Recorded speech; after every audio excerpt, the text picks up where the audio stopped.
And after that conversation in Morocco, let's head to the global news and see what's happening from the global space. The Trump administration has agreed to take a stake in X Lite. It's a startup seeking to develop free electron lasers viewed as key to making faster computing chips.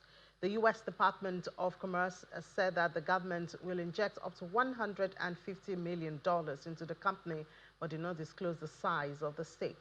The department's Chips Research and Development Office said that it has signed a non-binding preliminary letter of intent to provide U.S. government incentives.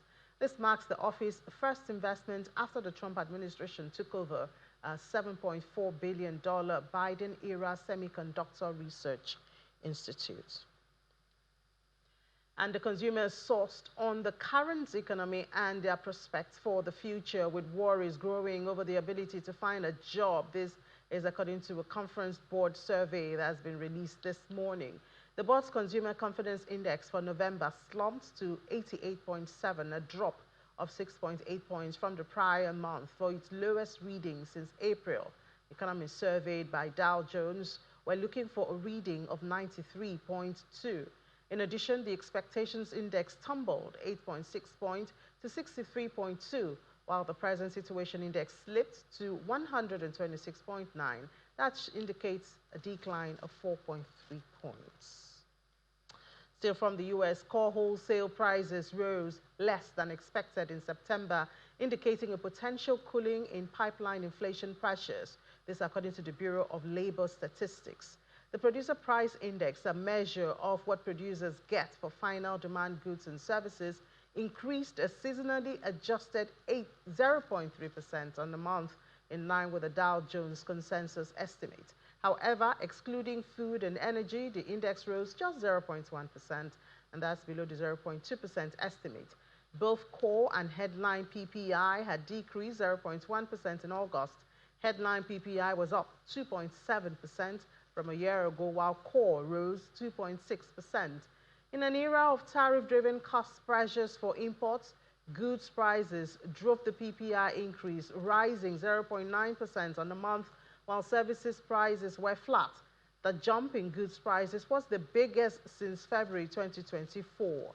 Final demand energy prices also jumped 3.5% for the month, while food rose 1.1% of the energy increase, and much of that was tied to an 11.8% surge in gasoline. On the services side, transportation and warehousing prices rose 0.8%, while airline passenger fees surged by 4%. We move to the United Kingdom, where the Bank of England has said that all of its UK's 7 largest lenders passed its latest stress tests, which examined their resilience to an economic shock worse than the global financial crisis. The firms would have enough capital to continue lending through strains of the economy, according to the results published today. All the lenders were expected to pass the tests even before now.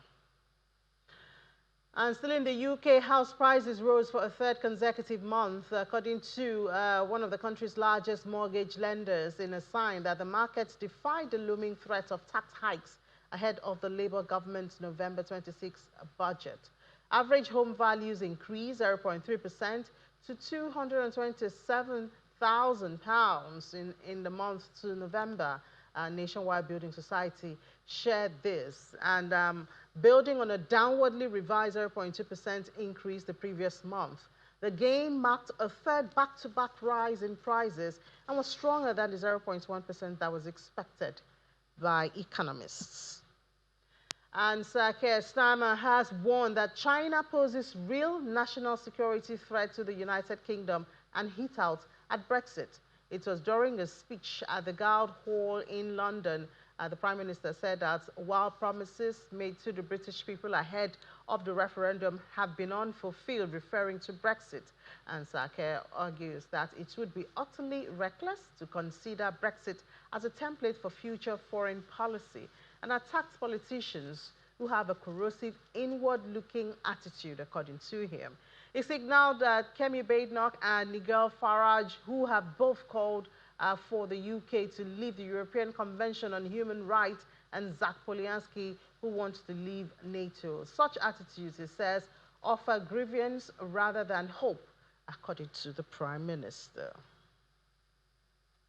And away from the United Kingdom, now we head to the EU, where the European Union plans to commit at least 3 billion euros, that's about $3.5 billion, over the next 5 years to help sever its dependence on China's raw materials, which are critical to much modern technology and military equipment.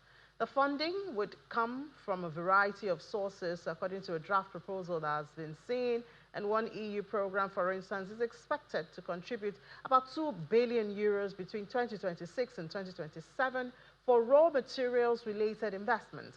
And another EU fund would provide about 700 million euros next year to develop raw material supply chains and support climate-friendly technologies.